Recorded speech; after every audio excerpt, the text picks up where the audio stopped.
I'm going to tell the audience this right now. Larry Krueger, the man I'm hosting with tonight, host of the Krueg Show, dual streaming with Golden Days. That man is on fire tonight. We're talking Warriors. The mood is giddy. Another blowout victory. Let's get into it. Bill O'Reilly, take it away, sir. This is the Krueg Show and the Golden Days. That is it for us today, and we will leave you with I can't do it. No. We'll do it live. Fuck it. Do it live. And things suck. Woo! Let's go. In a minute, I'ma need a sentimental man or woman to pump me up. Come on and break me off. 'Cause I get what I want and I like what I see. If you got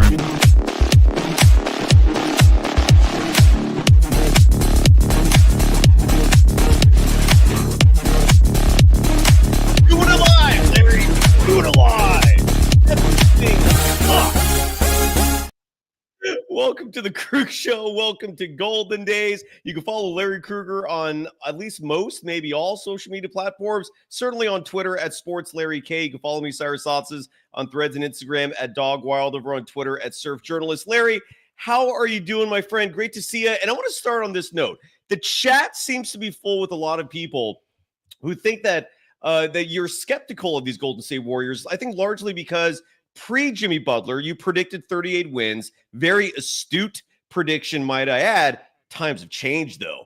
How are you feeling about the Warriors, and how are you feeling in general, brother? Great to see you. Oh, it's night and day. It's night and day.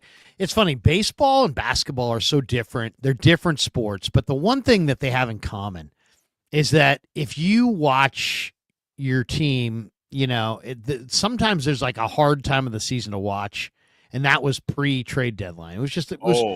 Every time I watched the Warriors, I was like, oh, I got to watch this. It was vomit-inducing, yes. Like it was awful. It's like awful. It was like literally it was like homework. It was. Like back in high school. Oh, Warrior game tonight. Oh, I'm going to have to. High school sucked, dude. Good call. Sai's going to want to talk about that. I'm going to have to know what the hell I'm talking about. Oh, man, I got to watch this crap. But then you trade for Jimmy Butler, and you know what? It's just on the surface, smart basketball people like Chris Mullin were like, it's not going to work. It doesn't fit. Yeah, he did say that. You're right. He did say that. But when you really think about the brilliance of adding a player like Jimmy Butler, is that he can do it all, right? Mm-hmm. So he can, and what I love about him is just that he's really an effective player without just burning up a bunch of fake energy. He's not like one of these guys that's just like sprinting all over the place, and he plays with a pace that's totally poised, totally under control. And it's like he plays almost like in slow motion. He draws fouls. He's got a reputation with the officials, so he gets calls. He knows how to get calls. It reminds me a lot of like a Corey Maggette. When Maggette was a Warrior, he just, there was all kinds of flaws in Maggette's game, but he could draw fouls and go to the line. The Warriors don't go to the line pre-Jimmy Butler. Now they go to the line. That makes such a profound impact on the team. And then his toughness and the way everybody plays off of him, there's kind of a newfound focus, because it was like before the trade deadline, anybody could go. They were like, only a few guys like Steph and maybe a couple random guys were really feeling like, I'm going to be here after the deadline. Everybody else is like, I don't know. I could be, who knows? I could be moved. And I think that level of uncertainty, now you make the move, you add Butler, you have a clear 2-year direction, focus, and the entire thing is just, the entire product is just better. Draymond's guaranteed a title. Kuminga's a huge talent. Nice. He hasn't come back again, yet. By the way, Larry. He did it again. Continue on. Sorry. No, I was just going to say they got Kuminga, who's amazing. And I thought that line from the cut from Kerr, where Kerr's talking about, Kuminga not trying to do too much when he comes back. It's like, yeah, he said he should copy Jimmy Butler. I totally think Kerr's onto something here. You should copy Jimmy Butler. Absolutely. Just don't go a million miles an hour making stupid plays. Slow it down. You play off others, play at a pace, work in gradually, run the floor, rebound, defend, and let everything else kind of organically blend. Don't try to go strong ISO and go crazy. Just be yourself, but be yourself without dominating the ball, I would say, and changing the rhythm of the team. Yeah, you know what I'm saying? And it's a hard thing to do. These are hard. This is a hard thing. This is why Kerr gets paid the money. This is why these guys are pros, because Kerr can have that dialogue, and somehow Kuminga is going to have to digest it. But I think the message of watch Jimmy Butler is spot on, man. And if he does, maybe Draymond's right. Maybe they could win a title. The other crazy thing here, and I want to let you get in here, but Quentin Post, to me, has given them a presence that really helps. And then Santos gives them an effort. They got a really good mix right now. They do. Jimmy Butler's saying it's the best organization I've ever played for. So that tells you that the vibe and how they're treating everybody, it's worked. And he's a volatile personality. And when he's not happy, it's ugly. But when he is happy, it's explosively positive and powerful. And the Warriors are benefiting. Absolutely. And you look at the previous stops for Jimmy Butler, you have the haters still coming out saying, just wait, Dub Nation. You look at every scenario he was in, and there is a very justifiable reason that he had for wanting to get out, for being unhappy. It's not like he was in a situation where he was the bad seed. Like he leaves situations that are borderline toxic, that are not functioning at a proper level. And the clip you're talking about, I want to play this right now. This was Steve Kerr. First of all, even before then, Patrick Stubbs in the chat bringing up a fantastic point, which is true. The Golden State Warriors are undefeated this season when Moses Moody starts. They're now 10-0. That's an incredible yet true stat. Side note, the person spamming in the chat. Oh, good. Thank you. I think your son Kevin took care of it. No, I did it. I did it myself. Or you did. Yeah, great job. Yeah. Thank you for that. So the spammer's out of the chat. So Patrick Stubbs, kudos for the stat. Yes, 10-0 when Moses Moody starts. Undefeated, which is a wild stat, and it tells me don't change it. Like, keep that going. Even when Jonathan Kuminga comes back, don't take Moses Moody at the starting lineup. You clearly have something going on there. And then what you're talking about pregame, Steve Kerr had some comments, about Jonathan Kuminga and the adjustment that he's going to have to make when he comes back. He's missed nearly 2 months. But I think more interestingly and importantly were his comments about Jimmy Butler's influence on Kuminga. So let's hear from Steve Kerr. This is an audio-only clip. We couldn't find the video of it, but thanks to the Golden State Warriors for posting this online. Here is Steve Kerr talking about Jimmy Butler's influence when Jonathan Kuminga comes back to play for the Golden State Warriors. You say you talked to Jonathan like today? Today, yeah. Watched some film and just, kind of checked in with him. And it's a good time to do it. I mean, he's been scrimmaging the last few days and inching closer. And so I just wanted to touch base. Film on like Jimmy minutes that, hey, this is where you can fit in, or his film? No, more just his film, but also showing some of Jimmy's stuff, what Jimmy's doing right now. Because I think he's the perfect guy for JK to emulate. What makes Jimmy special is that he doesn't try to be special. He just plays fundamental basketball. And, the constant fundamental play, he never turns it over. He just makes a simple play over and over again. And I want JK to learn some of that. He's so explosive. I think it's always hardest for guys who are the most talented to make decisions because they've got too many options at their disposal. So I'm hoping that he can learn from Jimmy and that Jimmy will spend some time with him. I know he will. Jimmy's really good about that. But just understanding that, attacking the rim, nothing there, jump stop, pass the ball. That's a great basketball play, especially for us because Steph Curry's on the other end of the play a lot. And so just some basic stuff like that. And, I think as I mentioned, JK before he got hurt was the best I've ever seen him play. So he was already on a really good track, and it's just a reminder to, these are kind of the things we want. And we don't know exactly when Kuminga's back. Some speculation says Thursday the Warriors are starting a 5-game road trip in Orlando. Multiple reports have said expect him coming back during this upcoming road trip. Again, 5 games, but I loved hearing that. I don't, to my recollection, I can't think of a better midseason trade in terms of the impact, in terms of how quickly a franchise has turned things around. The Jimmy Butler experience is damn real. Larry, your reaction to that clip and the anticipation of Kuminga coming back? Well, it's a big part of the season because you got a lot of momentum, and you want this guy back. He's very, very important, but at the same time, you don't want to interrupt that momentum. So it's tricky, right? It's a tricky thing. Mm-hmm. Everybody's got an ego, but they got the right guys now. And now, you got a guy like Jimmy Butler. I mean, the Warriors did what seemed to be the impossible. It was like Jimmy Butler is unhappy. He's in Miami. He's being suspended 3 times. It's like really ugly. It's getting very personal. And they didn't just trade for him. They traded for him, and then they signed him. And so then they've treated him. You can totally tell they're treating him like a king.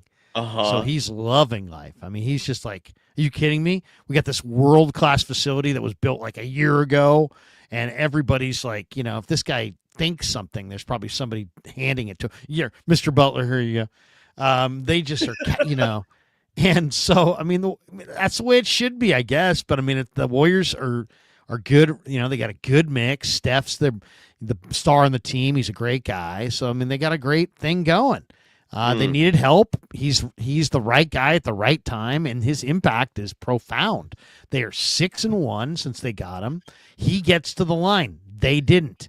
He's rugged and doesn't take a lot of shots, but helps in a lot of different ways. That's what they needed.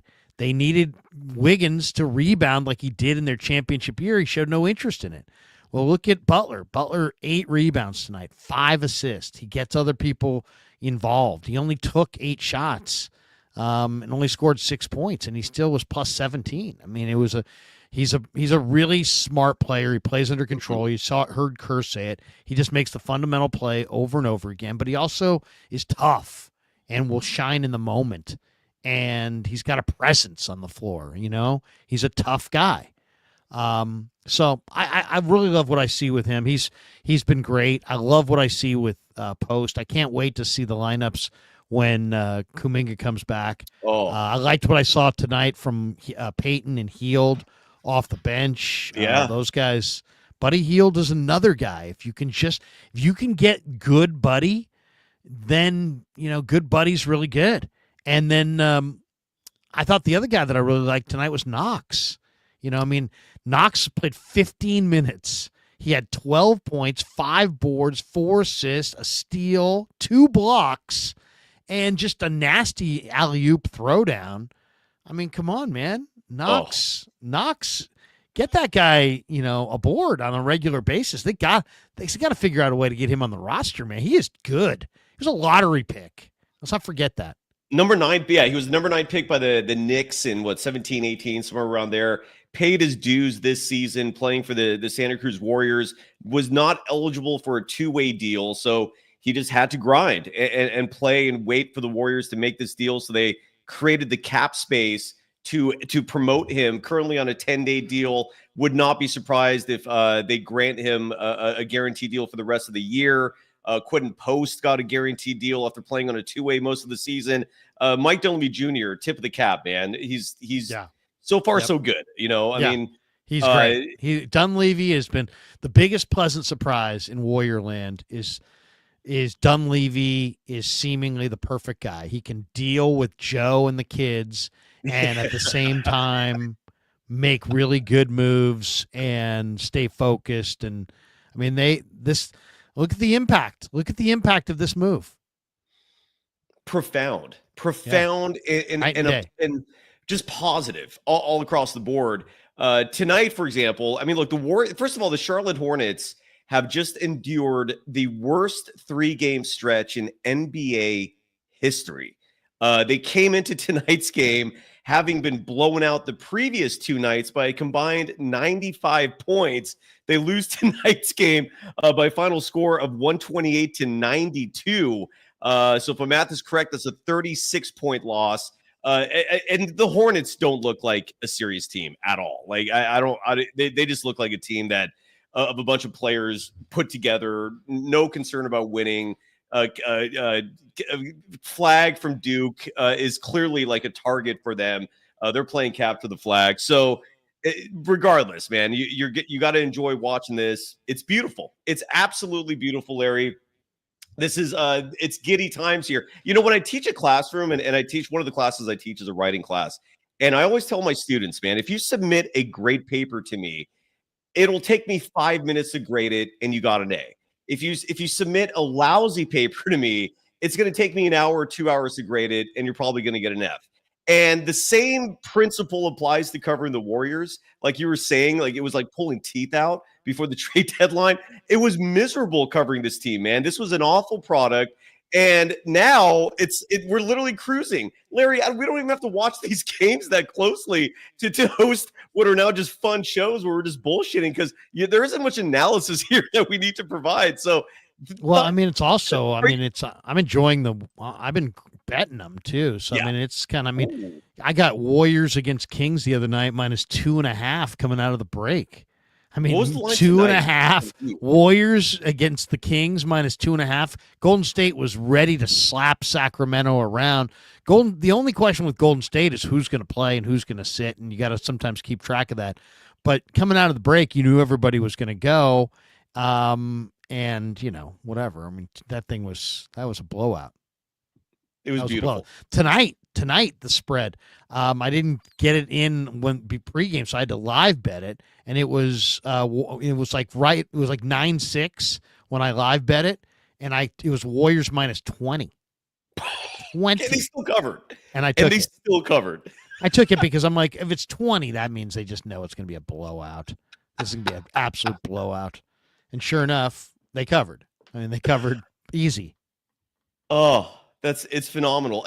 Larry, I haven't had a chance to ask you this because, there were other games going on tonight, obviously. One of the big ones was Lakers and Mavericks.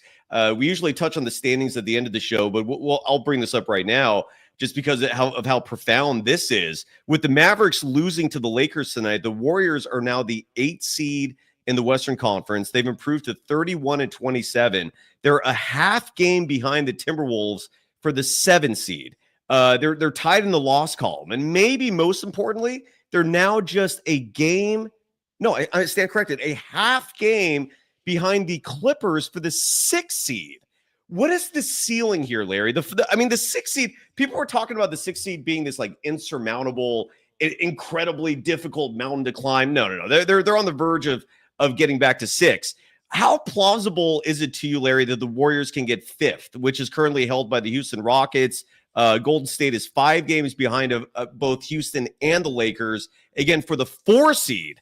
What's the ceiling here, Larry? I think this is a title contending team, and I'm going to talk to you about the Nuggets in just a second because I think the Lakers laid down a blueprint a few days ago. I'm sorry for Golden Dazers who have already heard this line, but Larry's here, and I want to hear his thoughts on this strategy that the Lakers have implemented to beat Denver. But before we get to that, what is, in your opinion, the ceiling for this Warriors team? Have you come around where you think they can win a title this year? Are you still skeptical in terms of going that far? To me, man, the 5th title for Steph is within reach. What are your thoughts? I mean, you know what? It's going to be fun to watch. I'm really excited about it. As far as how likely, I mean, Denver, Memphis, OKC. I mean, I think these teams are better, but as far as how high could they get? I mean, they're winning. They're going to show up and try to win every game. What's left? 25 games or whatever? 24 now. Yeah, 24 games. 24 games. So I think they're probably going to wind up. I said 38. They're probably going to wind up closer to 48. Yeah. If things if things go well. But I think 48 is probably what I would, they're playing great basketball right now. They've won 4 in a row for the first time since early November.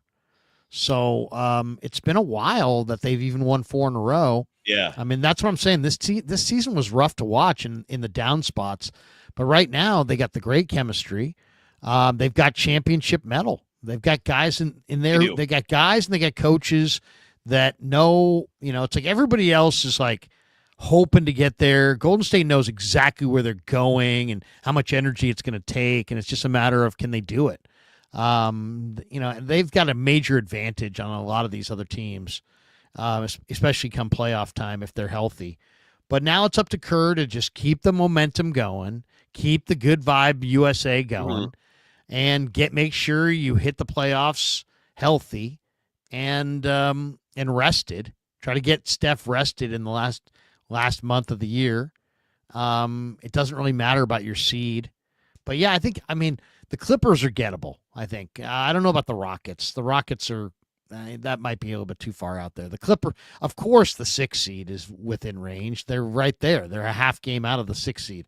But can they catch the Rockets, who are 5 games better than them at this point with 25 to play? I mean, that's challenging. I would say it's going to be, I think the best they can do is the 6th seed, but I also, if I had to bet where they would finish, I would bet the 6th seed. I think Golden State's going to go by Minnesota and the Clippers down the stretch. So the Warriors own the tiebreak over the Rockets. Those two teams have played, and this is partly because of the in-season tournament.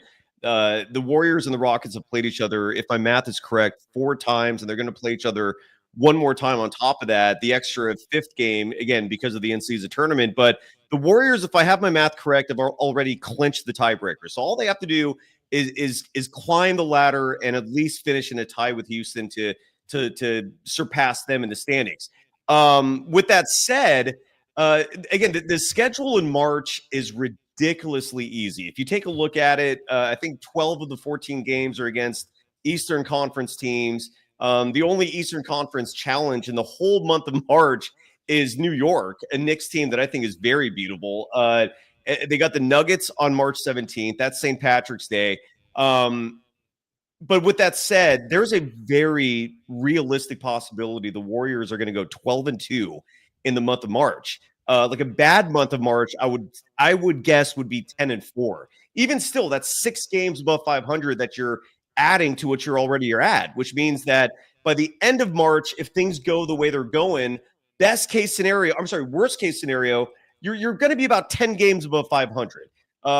So your prediction of 48 wins, it falls right around there because they also have some games in April where they can also even climb above that 500 mark more. So I think 48 wins, maybe even 50 is very doable. But that March 17th game, Larry, against the Nuggets is the one that I have circled.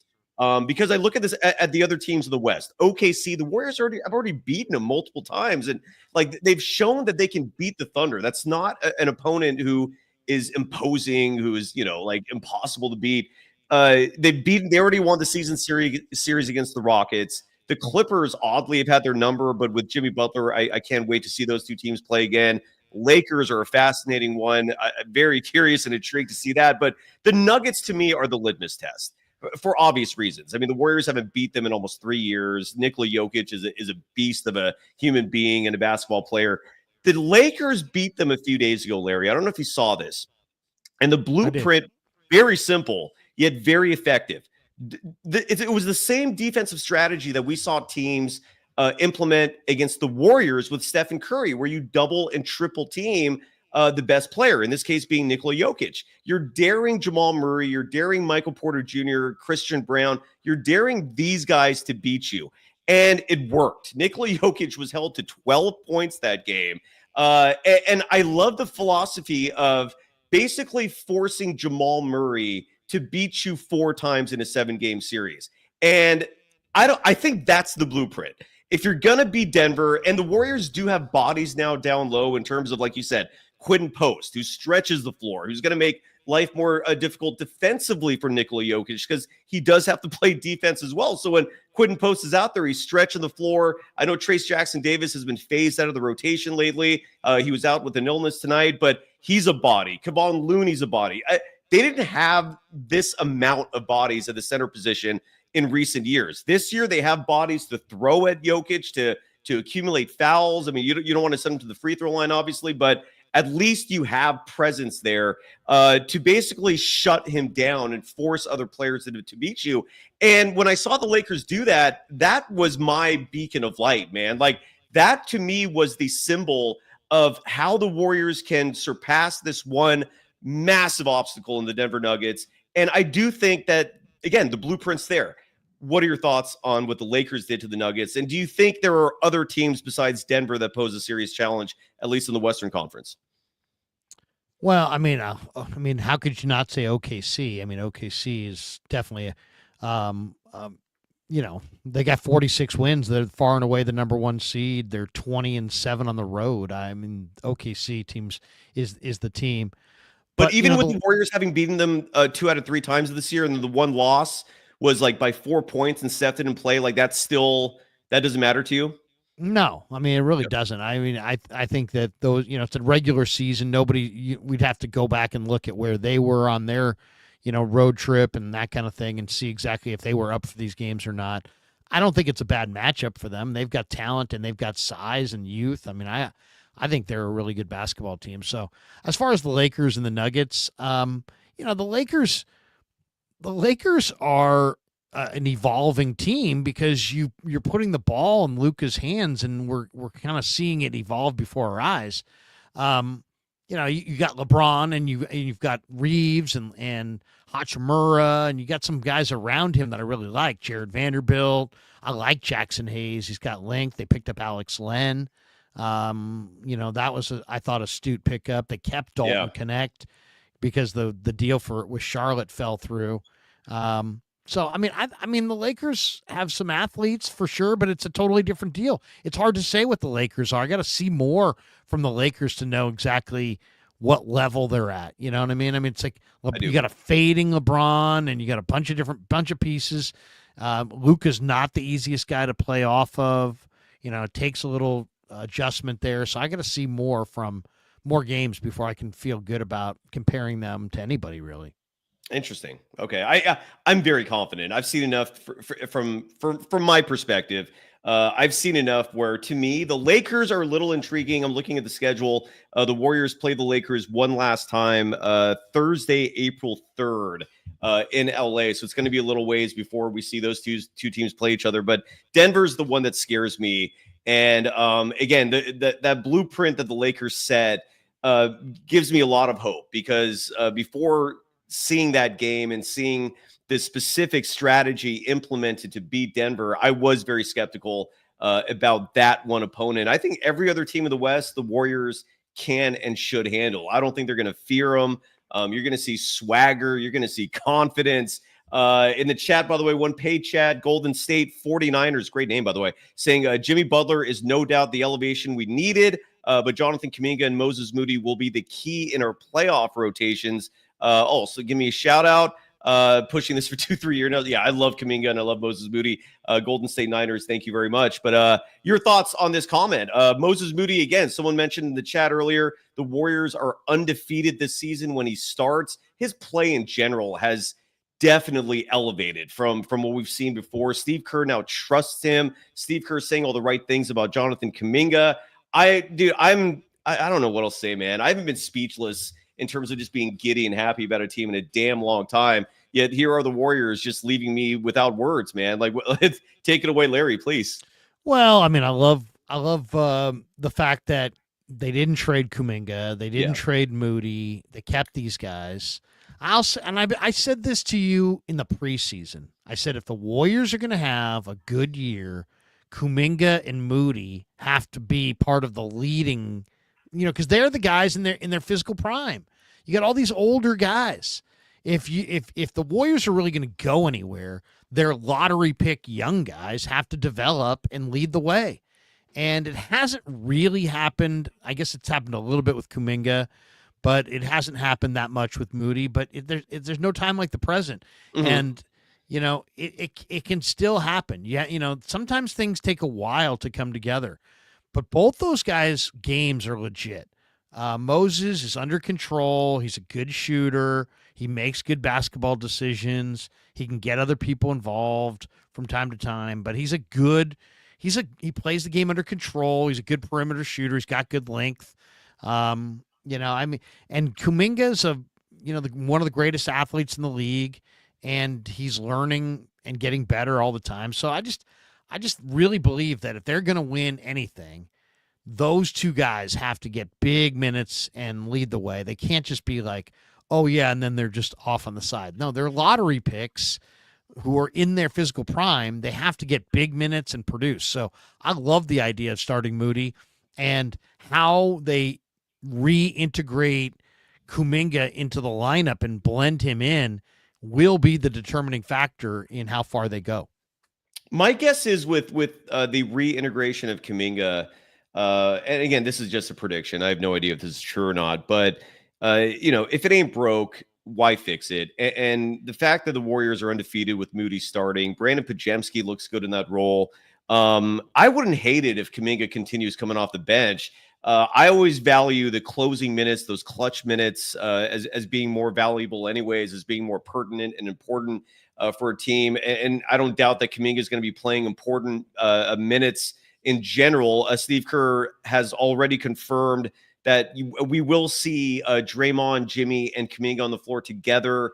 Steve Kerr unabashedly said that Kuminga is one of the team's best players and that he's going to be playing this team's best players. And that's what you want to hear. Common sense, some logic. So I'm pumped. And a huge reason I think why I like Kuminga coming off the bench is what we see right now with these rotations, which immediately are now stable, right? We've had 33 different starting lineups for the Warriors this season. They make the trade for Jimmy Butler, and all of a sudden everything's consistent. Everything, like, rotations are, it's a routine in terms of minutes, in terms of when players are coming in and out. And just imagining Jonathan Kuminga coming into that second unit and being a force with Jimmy Butler with that second squad, where you may also have Quentin Post, Guy Santos, Buddy Hield for spacing, GP2 out there for extra defense.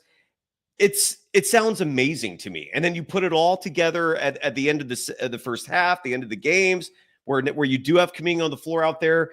And I'm picturing great things, brother. I really am. I think there's a very strong possibility, Larry, I will have a Steve Kerr tattoo in 3 or 4 months, because that's my pledge. I did say it, man. I'm never criticizing Kerr again, and I'm getting a Steve Kerr tattoo. No, don't say that. Man. Don't say that. It'll kill you. Yeah, I do know. I'm a man of my word, and I will do that if it happens. So no, we shall see. In one swoop, Side destroyed his show.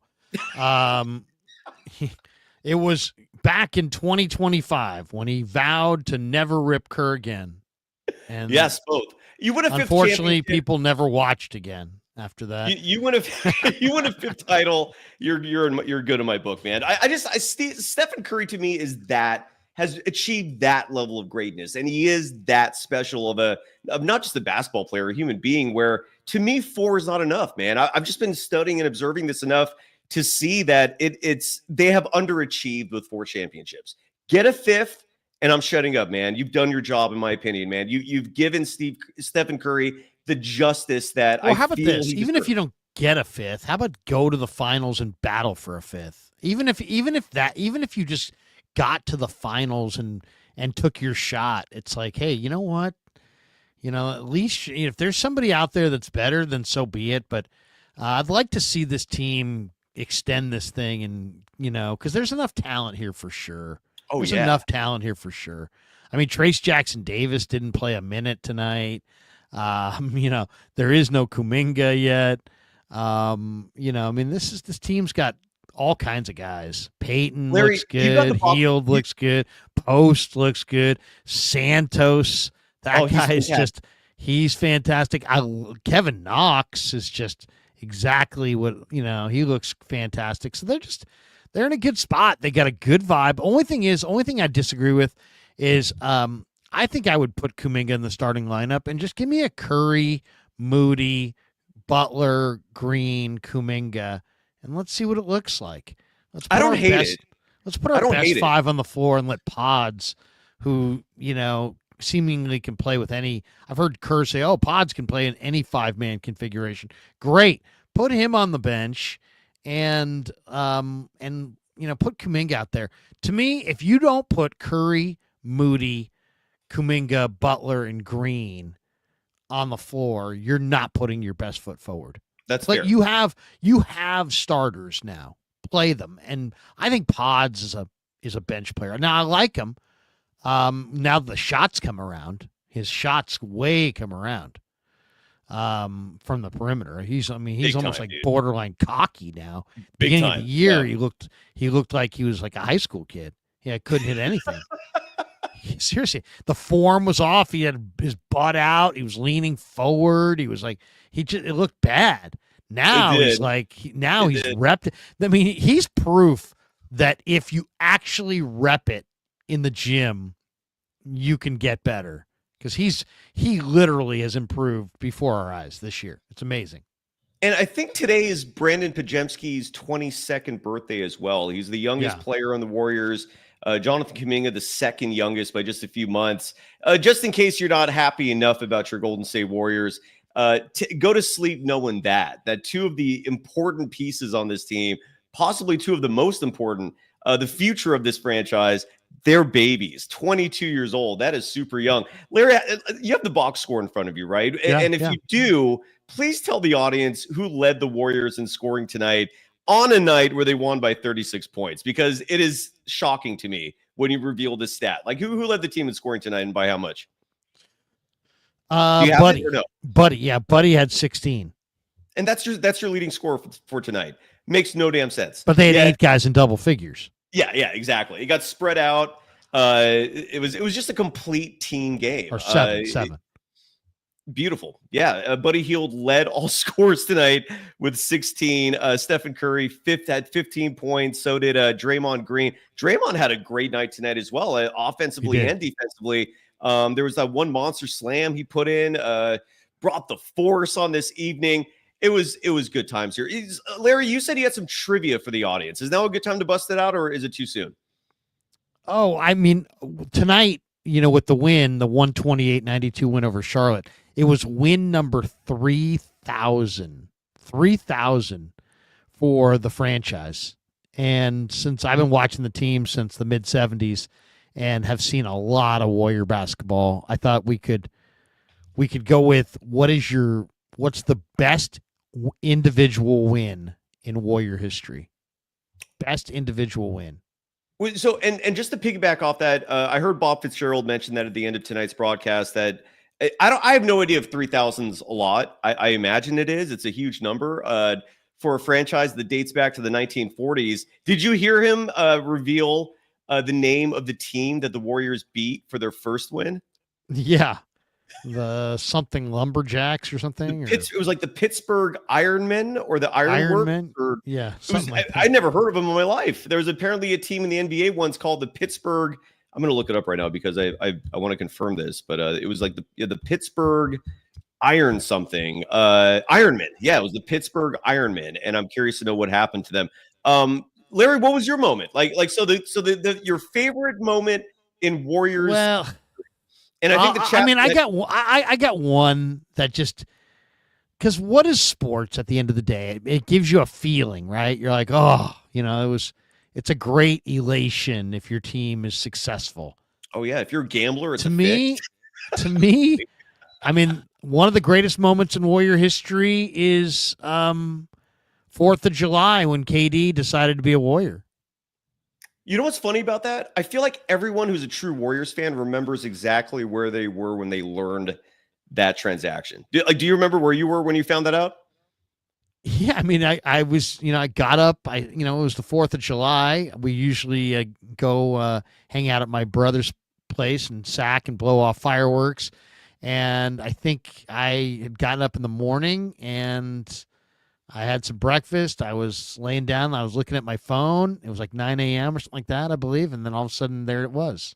There was. Yeah, same thing. I was in bed still. I remember seeing it on my phone, and my partner at the time was like, "Why are you screaming?" It's like, because we got Kevin Durant. So what is your favorite moment? Like, besides the Kevin Durant signing, that is a big moment. That was a big one for sure. Or is that it? Maybe that's. I'm sorry. I didn't. If I'm jumping ahead here. I mean, that was one of my favorite moments. I would also say Sleepy Floyd going for 25 against against Magic. I mean, and Sleepy Floyd is Superman. I mean, Sleepy Floyd was great. I love that. I love Sleepy Floyd. And so Sleepy Floyd, just to add to that, Larry, because that's one of my all-time favorite plays as well. There's a movie coming out next month, and Sleepy is going to be on the show. I'm going to interview him, and I'm going to try to get what's the actor's name? Pedro Pascal, the guy who's the Mandalorian. I'm going to try to get him on the program as well. But Sleepy Floyd, his character is the inspiration for this new movie coming out called Freaky Tales. Pedro Pascal is going to star in it. Sleepy Floyd is going to be played by the actor Jay Ellis. So stay tuned for that. I just wanted to throw that in there. I thought that was random yet very interesting that there's actually a movie based on that game, Game 4 of the Western Conference semis in 1987. The George Karl-led Golden State Warriors. Sleepy Floyd dropping 29 fourth quarter points, 39 second half points. Still a postseason record to this day, incredibly. Sorry to steal so much. Okay, so my number one, I'll never forget it. It was an amazing night. And sometimes this is the other beauty of sports. That a lot of times it comes out of nowhere.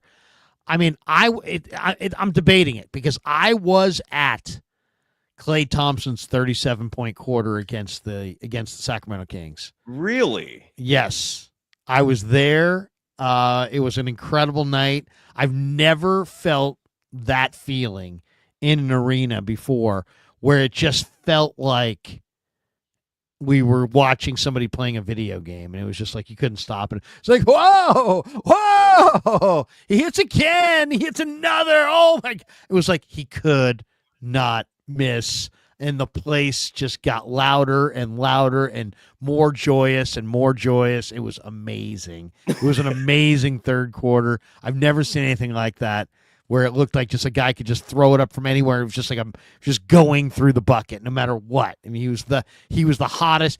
That's the hottest I've ever seen anybody ever. Okay, that was amazing. So that one would be right there. But I happened in the old days when the Warriors weren't good, they used to sit the media on the baseline. Yeah, like we're in courtside, where there's now like whatever they're charging thousands of dollars, right? Yeah. So I'm sitting courtside in 2000 on December 6th. I think Frank Red might have been sitting next to me. It was the night where Kobe and Antoine both went for 51. Kobe went for 51. He was in the absolute apex of his career. 2000. He was so unbelievable. The Warriors' defense on him, they were draped all over him all night long. He just hit huge shot after huge shot in their face. It was the most dominating offensive performance when you consider how good defense they were playing that night. They were all over him, and he was raining shots on them.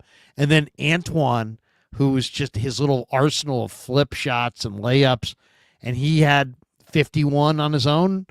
And you know, Antoine scored all of it in the lane. Kobe, so much of it is on the baseline. He was so good on the baseline.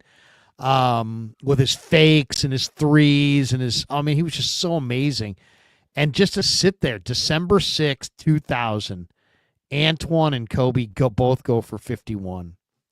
Incredible. With the Warriors Absolutely winning. Incredible. Which is the exclamation the Warriors point. Winning. I mean, that was not a good Warriors team. And Antoine Jameson, I can't remember if at that point there was already some regret for the team trading Vince Carter for him, but because Antoine had 13 rebounds too. 13 rebounds. And Kobe had 51, but 7 rebounds, 8 assists. It was amazing. Amazing game. Yeah, great call on that. And the chat's bringing up like OKC Game 6. Yeah, Game 6 Klay.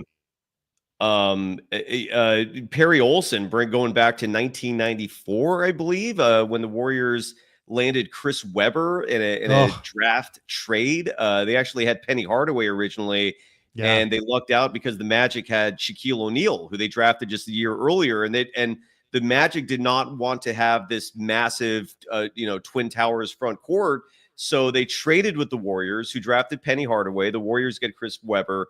And sadly, they only have him for a year, but that was incredible. Great list, man. Great topic. And it is insane that the Warriors have 3,000 franchise wins. Very historic franchise, Larry. Like when you look at the annals of NBA history, it's weird, especially given how the Warriors were when we grew up. It's hard to think of them as being one of the storied franchises, but they are, man. They had Wilt once upon a time, Rick Barry, and then now all the recent good days, man. What were your thoughts on the Andre Iguodala retirement ceremony? Any thoughts on that? Did you get a chance to watch it? Well, I mean, good for him. Andre was incredibly physically blessed, and he, as a young player, he was physically one of the best players in the league. But he was also really smart. And at the end, he was, beating you with his brain and his, skill and talent. So, I mean, it's just he was a high riser. I mean, he was a dunker. He was really fun to watch. And then with the Warriors, he was just so smart and so poised, played under control in a lot of ways, doing a lot of the same things that Jimmy Butler is doing right now.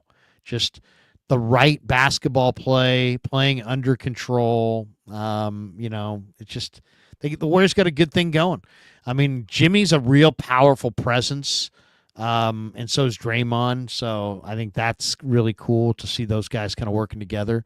I don't think Andre was that kind of a presence, but I think he was a very important guy in Warrior history because he was the first guy that actually said, you know what, I can go wherever I want to go, but I want to go there. And it was like, what? He wants to come here? He wants to be here? It's like, I started watching the Warriors in 1975. Woo! Okay, I was 5 years old. I don't remember them winning a title because I was 5 years old, right? And it was not that big of a deal. But I became this huge fan. And my first Warrior first players that I loved for the Warriors were like World Be Free, Bernard King. I loved World Be Free and Bernard King, who they gave away for practically nothing to the Knicks, right? Yeah, for Michael Ray Richardson, who had a cocaine problem, I believe. So allegedly. So there you go. But then I'm by like, let's say 12, 13, I'm a huge Warrior fan. And, I was hoping like crazy that Russell Cross was our answer. You know what I mean? And since I've just been a huge Warrior fan ever since, it's like, and I've always it always seemed like the Warriors were, like, I can remember in high school too, my mom and dad were like, hey, what do you want for Christmas? And I'm like, I want, 2 tickets to a couple Warrior games because I loved going to the Warrior games with my buddies. Yeah. And I can just remember. Did you get it? Yeah. Oh yeah. My parents would, get that for me for my birthday, like good seats to a Warrior game. Nice. Because the Warriors, they were always pretty expensive tickets. They really were. Yes. Even when I was NBA basketball is very expensive. But like, they got Mully in 85. I was 15. And, I started really getting into it. And then Nelly started building them up, brought in Marshallonis, brought in Mitch Richmond, drafted Tim Hardaway. This is like when I'm in high school and college. And, then I went to college. I went to Sac State, and the Kings had just gone there. So there was a bunch of Kings fans. So I would watch when the Warriors would come up to play Sacramento. And I love some of those teams with Ty Hill and Big Victor Alexander and Gat. I loved Chris Gatling and Spree. I mean, we had this awesome team, and we got Weber. We won 55 games. We're on the verge. And then, Nelly with his stubbornness and Weber with his ego, and the whole thing blew up in their face. Sprewell chokes out Carlissimo, all kinds of terrible trades. I mean, it was. I'll tell you that's the worst of all was that the Warriors had this beautiful team, and when I say that I mean that it was a homegrown team that they had built.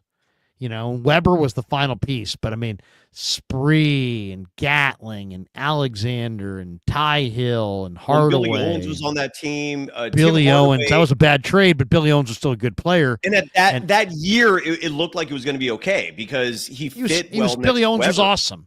I mean, people remember that. Like, that's not one of the worst trades of all time. Billy Owens was a 6'9" guy who could take the ball off the rim, go coast to coast, and finish at the other end. I mean, he was a huge star in high school in Pennsylvania. Billy Owens was a massive talent. It didn't work out, and they should have kept Mitch for sure. But it wasn't. That's not one of the worst trades of all time. I mean, Nelly, because I know you give him a lot of props, and rightfully so. Oh, Nelly He's a was genius. So ahead of his time in terms of seeing what the game was going to evolve into. Like, Billy Owens is a modern day player. But back then, he was ahead of his time, man. And not to mention, I mean, you got to have stars. You need talent on your team. And Billy Owens looked good next to Chris Webber. Billy Owens did not look good a couple years later when Joe Smith was your primary big. You need to have some talent on your team. By the way, did you see? He also look at where he got these guys. Yeah. He got Hardaway at 14. He got Sprewell at 24. You know, so I mean, Nelly had a great eye for this stuff. Yeah. I mean, Nelly with Dallas got Nash and Nowitzki on the same day. Correct. I mean, Nelly's a genius. He's the guy who found Sidney Moncrief. He's the guy who drafted Terry Cummings. I mean, Don Nelson, wherever Don Nelson went, great things happened. He went to Milwaukee, great things happened. He built the Warriors. I mean, he built the Warriors into, I think, one of the most exciting eras of Warrior basketball. Agreed. Was the Run TMC era, for sure. They scored tons of points. They were fun to watch. Agreed. Again, New York was the one exception. I don't know if you remember that. It was like New York. He only spent like a half season there. It was such a weird situation where he was just there and then like Patrick not even the whole season. By the way, it didn't fit. Yeah. Did you see, by the way, going back to PJ Carlissimo, who got choked out by Latrell? He had one of the 12, or I don't know how many votes there were. It was like 12 or 14 media people voting for the All-Star Game MVP. And there was, I think, one or two people who did not vote for Steph. PJ Carlissimo, who was the color commentator for the radio broadcast of the All-Star Game, he got a vote and did not vote for Stephen Curry. I think he voted for Jason Tatum. Don't quote me on that. But the bitterness is still there all these years later. I don't know if you noticed that or not. But no, I didn't. PJ Carlissimo was like, I still hate you. I will not vote for Stephen Curry. I'll vote for anyone else. I thought that was comedy. Woodpit 420 bringing up the Antoine Jameson game and the fact that he did it 2 games in a row. Good knowledge on that. That is true. That did happen.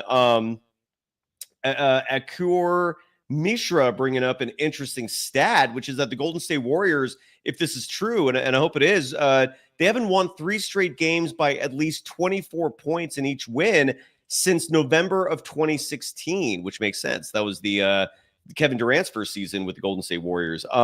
Alex bringing up an interesting moment in Warriors history, and that was the Warriors beating the Jazz in Game 5. I don't think it was 85. I think it was 87. Right, Larry? Can you? I think it was 87. Yeah, it was the second. It was the Warriors and Jazz hooked up in the playoffs 2 times, I believe, in that era, and I believe this was the second of the 2, was it not? And the Warriors beat the Jazz. Yeah, and is that right? I don't know if 85 was the right year, but I do know that in 87, the Sleepy Floyd team, the same year where Sleepy Sleepy Floyd was 82.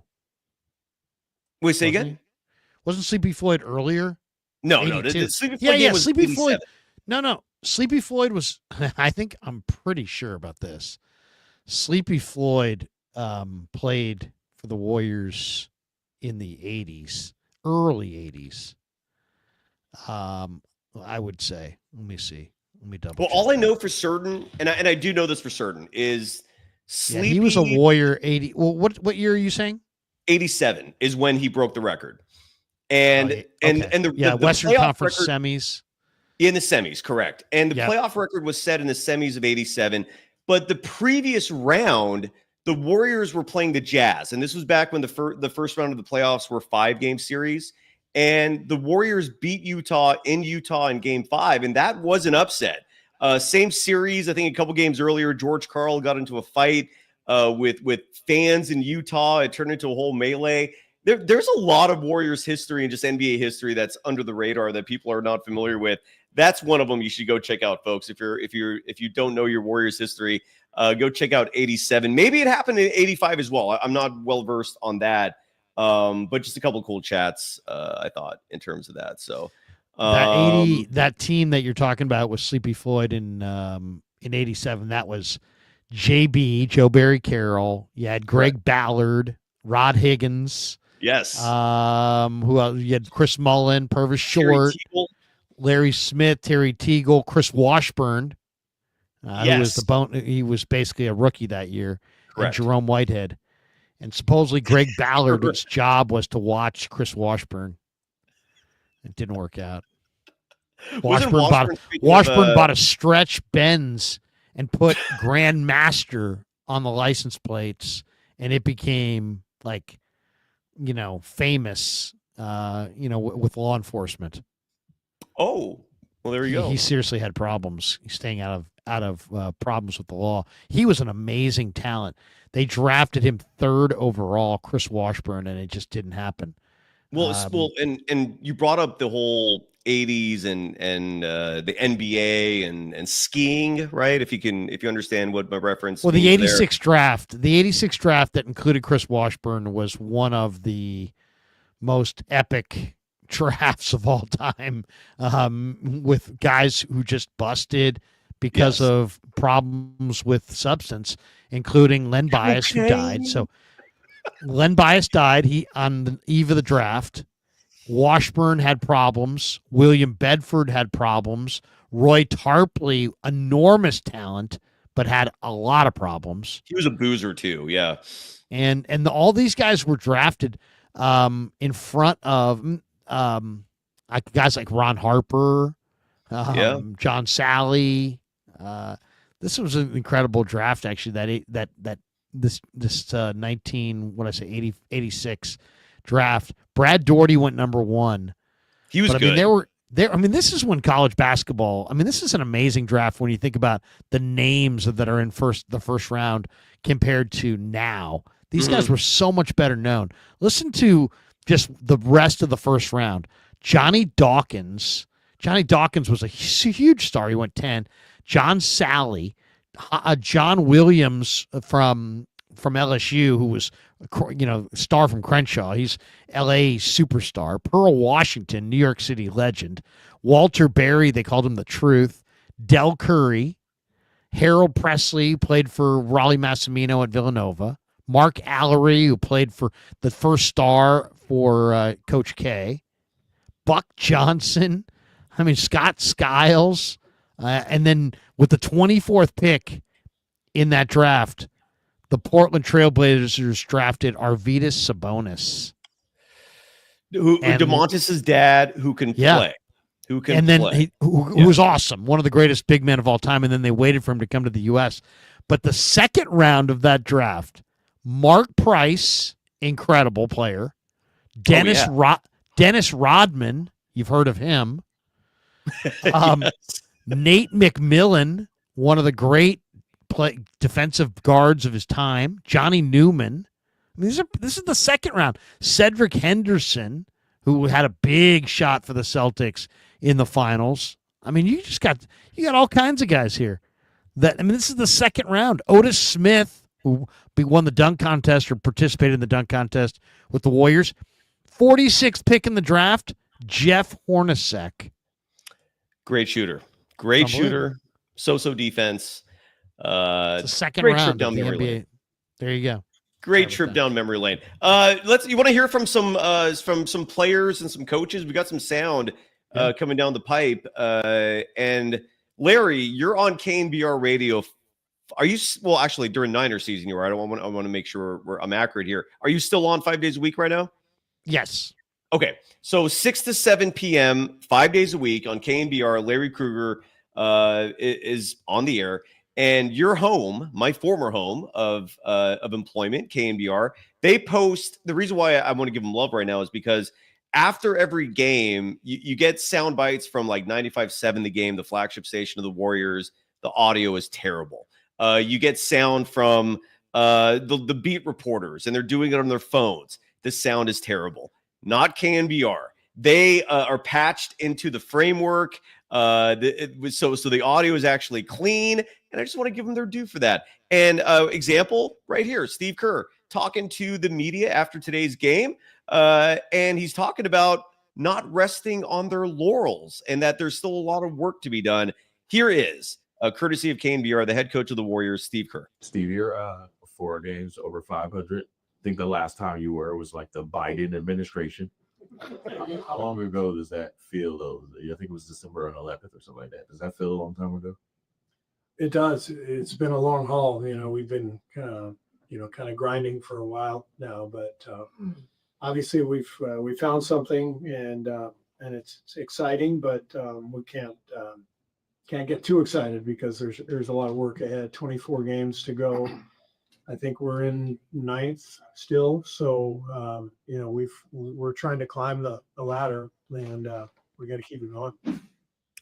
No, Steve, you're wrong. You're now the 8th seed in the West, and I think there's actually another soundbite. Let me see if I can find that, because I just was perusing and saw a clip of Steve Kerr being corrected and being informed that the Warriors are now the 8th seed. And I want to get his reaction because I can't hear these things. Here it is. I found it. So here's Steve Kerr when he was informed that the Warriors are actually the 8th seed. I'm curious if he's actually going to be excited about this news, or if he's going to be a head coach and act like someone who's disappointed because he lost a motivational tool for his players. Here's Steve Kerr. Turn the volume up because this is not KNBR.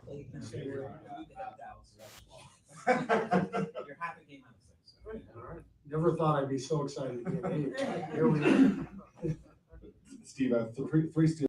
All right, so Steve Kerr is a human being, and he was happy about the team going to the 8th seed. Your reaction, Larry?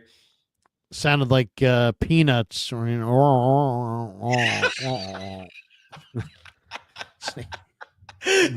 how do I react to that? In the game. Come on, I agree. Man. I agree.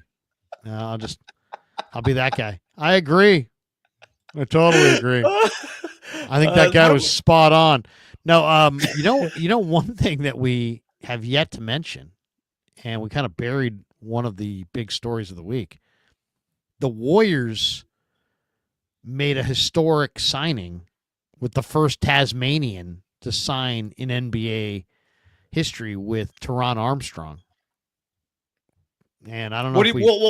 We covered this a little bit on Golden Days, at least yesterday. I don't know anything about him. I tell people time and time and again. I watched him. He's a 6'5". He's a 6'5" kid who knows he's listed how to 6'6" actually. But continue on. Sorry. Okay, so he looks 6'5" to me. Whatever. He's a 6'5", 6'6" kid who knows how to play and knows how to pass. So I don't know, man. It's interesting. It's like he's got a really high basketball IQ. And just real quick, I want to preface for this, a 23-year-old player. Real fast. I tell people this time and time and again because I believe it with conviction, and I think this is true. You are phenomenal when it comes to scouting. Like, you have a gift in terms of seeing potential in a young player who has not reached it. Incredible talent you've got there. So with that said, now that people know that, I had to preface your analysis here with the fact that you actually know what the hell you're talking about. Tell the folks about, is it Tamar Armstrong? Is that how you say his name? Teron Armstrong. Teron. And the guy played at Cal Baptist, and he was in the 24 draft. He went undrafted. He went to Marist Regional College in Tasmania, and then went to Cal Baptist 2021, 2022, 2023. And his older brother, Trey, was on the team as well. But anyway, I saw him the other day. I saw they signed him, so I decided to watch a video of him, and he knows how to play. I mean, he understands how to pass. And this guy this is a 6'5", 6'6" guard who doesn't look like he's not like an above the rim player, but he can really pass. And, usually if you can pass, that means you have a really good high basketball IQ. And it's going to be really interesting to see how he plays. They signed him to a 2-way contract to Santa Cruz in the G League. And the Warriors, He's played 2 seasons of college ball at Cal Baptist, and then joined the team in Australia, Cairns Taipans, of the NBL in 2023, and then just joined the Warriors just a couple weeks ago. So anyway, he's not. I mean, I'm not saying this is the greatest player I've ever seen, but this guy knows how to play, and he knows how to pass, and he's kind of crafty with his passing. He had a foot injury that kind of delayed him a little bit, but he's interesting. I mean, there's no question he's interesting. Let me see one of the things here. Well, one of the games in Australia, he had 28, 10, and 10. Oof. So he had a triple double in a 100-88 win. It was his first career triple double, the league's first triple double since 2023. But that was just recently, So very recently. It was just a few days ago. It was. And just to add to that, I mean, you look at Mike Dunleavy Jr. and the track record of his when it comes to scouting, late second round picks, undrafted players. He's done a fantastic job so far. So when he's plucking someone from an Aussie pro league who's Tasmanian, is Tasmanian. The guy knows how to play. I mean, I can tell you right now, this guy knows how to play, and he can pass. He can really pass. I saw him. He hits guys back door. He hits guys on, bounce passes in the open floor. I mean, it's like he can really pass the ball. So that to me is exciting because, if he's 5'11", okay, but at 6'6", a 6'6" guy that can pass, a lot of times that can be very, very valuable. Agreed. 6'6" by Warrior standards is big. I can stomach 6'6", like 6'1", like Dennis Schroeder. I take a huge issue with that. No, this is exciting, man. I'm very curious to see how he fits. Chunky Funky, in the chat saying another short guy, great, but 6'6" is not like a hobbit. Like when I use that word hobbit, I'm referring to like 6'1", 6'2" type players. 6'6", like you said, dude. And we played a highlight clip on the show yesterday, and he looks like he can play, man. We'll see. I don't know if he's going to get much run this season because the Warriors seem to have, again, a set rotation that's being stabilized. And I don't know if Taryn's going to be a part of that, but I love the ingenuity of thinking outside the box. There's a lot of clips of Mike Dunleavy Jr. People have asked, well, what is Dunleavy Jr. doing most of the time? And he's actually traveling the world scouting. That's one of his job duties, and he does take it seriously. So good stuff. Yeah, I'm with you, man. It's just more good news. Let me see if I can share the screen. Oh, can I share? Yeah, you can. I do have shares. I have share privileges. Well, you do what you normally do, and then I'll actually bring it up on the screen. Okay. There you go. Yeah. So here we go. And can you change the volume on this? You have control over that. Oh, okay. Let's see. Where is it? Hold on. So this is Taron Armstrong and wait. Is this the one that the IBL produced? It could be something different. I don't know. I played a clip yesterday of Taron from, it was like an IBL highlight package. Oh wait, no. Or is it NBL, NBI? I don't know. I'm not familiar with the Aussie stuff, anyway, but I'll have to figure it out. But, anyway, but if you watch this kid, there's a lot to like. He's got some talent for sure. And he's only 23 and he knows how to pass. Do you like this description that Bay Area? Someone else wrote this as well, that he's a poor man's Josh Giddey. Yeah, because but he's got much more powerful body than Josh Giddey. Josh Giddey's really, really weak. Yes. This guy's got big shoulders and can he's got broader shoulders. But yeah, he'll finish in the lane. He's pretty skilled. I said he wasn't an above the rim player, but now I'm seeing him throw down a bunch of jams. Good. I'm pumped on this, man. I'm pumped about everything when it comes to the Warriors. It is incredible. One trade, and it's a complete flip of the script. 180. We went from being depressed, from being anxious, from just having nothing to look forward to in life, and now everything's roses, man. It's just all gravy. It's beautiful. I want to ask you real I'll say fast. this. I love the fact that they made a move. I mean, I literally said 2 days before the trade deadline, if they trade Jonathan Kuminga for Kevin Durant, I'm done. I am done. I'm literally done as a Warrior fan. People are like, oh my God, how could you say that? Yes. How could you say that? And I'm like, yes. I am so sick and tired of trading, this living in stop living in the past and stop giving away. You gave away Poole for nothing, and you're going to give away Kuminga for nothing? No. So and the fact that they didn't do that they found a better trade where they moved players they should move. I mean, God, Andrew Wiggins, there's nothing wrong with him, but that's not a reason to keep the guy. He so badly needed a change of scenery for over a year. And did you see that? Did you read that quote from Jerry Stackhouse? We've talked about it on the Golden Days. I don't know if you touched on it. No. And this was courtesy of Ron Kroichek of the San Francisco Chronicle, who interviewed Jerry Stackhouse, and Stack came out point blank and said that he wasn't very pleased. Here, let me pull up the quote because I want to read it verbatim to you. I also got a soundbite I'm going to play in just a minute from Draymond Green, who's going to have Kevin Durant on his show. Apparently, that's going to be out tomorrow. I'm very curious to read that. But Ron Kroichek interviewed Jerry Stackhouse and asked him about the comparison between Jimmy Butler and Andrew Wiggins. And I personally was shocked to read what Stackhouse said. Here it is. I just found it.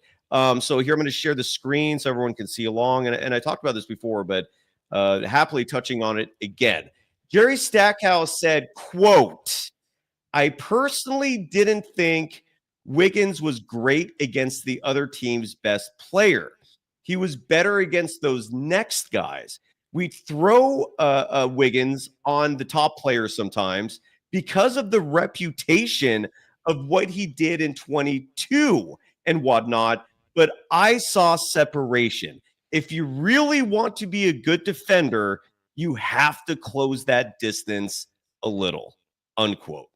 I thought this, besides the fact that this is revealing, it's honest, it substantiates what I feel like we've both been saying for a while on this show. But I just love the honesty. What do you think?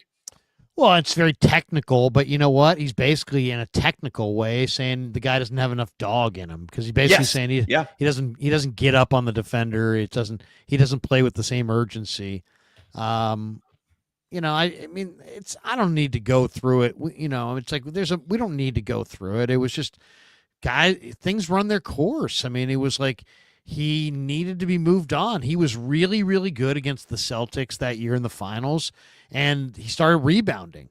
But it was like he just decided that was going to be like a one postseason kind of a thing, and he never rebounded at that level again. Instead of learning from that, going, hey, man, if I just rebound the ball and defend like crazy, I may have 2 or 3 more rings on my finger. Instead, he stopped rebounding. Why? Because rebounding is painful. Rebounding is you got to bang and you got to get in there, and there's a physical price to be paid. You got to like that. You either do or you don't, and he doesn't. So that's fine. I mean, it's like, but he needed to be moved on. They needed another presence of somebody who defends and rebounds, but more importantly, gets to the line, plays with a little bit more tempo. And that's what they have now in Butler.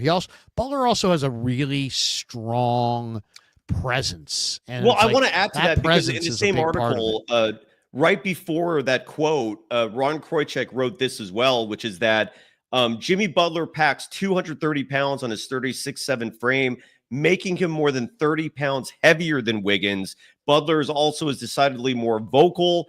Jimmy Stackhouse acknowledged that Jimmy Butler switches more effectively onto bigger players than smaller, quicker guards, which gives the Warriors two shrewd, elite front court defenders in Draymond Green and Butler, but also raises familiar questions about their perimeter defense, which is what Wiggins oftentimes defended. But again, that goes back to what then Stackhouse said, which is that Wiggins, unfortunately, would oftentimes leave this gap and wasn't as aggressive as he'd like defensively. So the Jimmy Butler experience, brother, it is beautiful. That's all I got to say about that.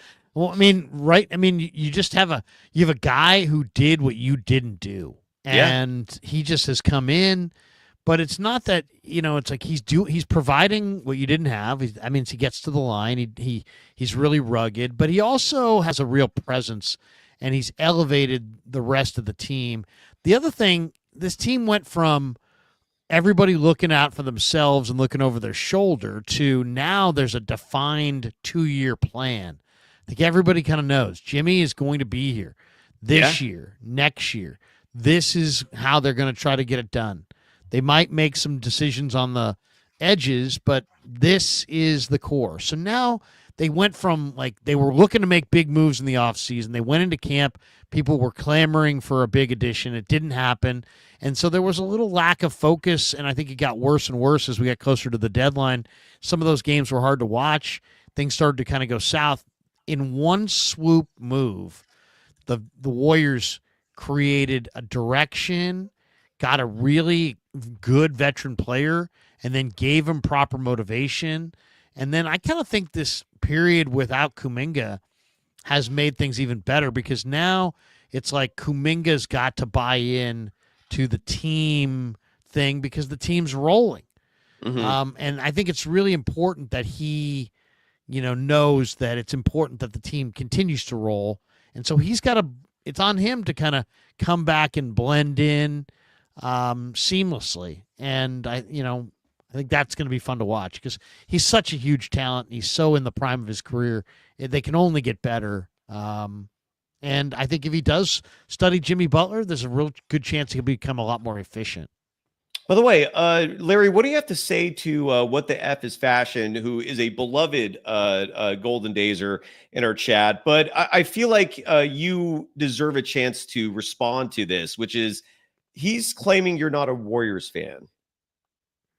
I don't know what to say to that. No, I'm not a Warriors suck ass. But you grew up a fan. I don't sit there every day and say, "Oh my God, God bless Joe Lacob." No, I don't. I don't think that represents fandom. Is loyalty to an owner.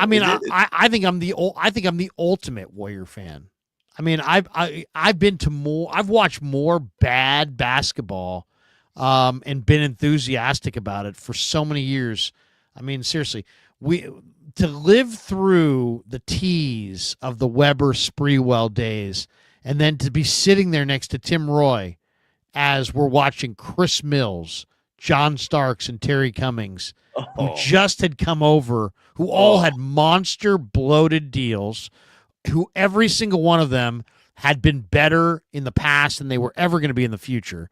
And you just handed Latrell Sprewell, a Western Conference all-star caliber player, to the Knicks for nothing.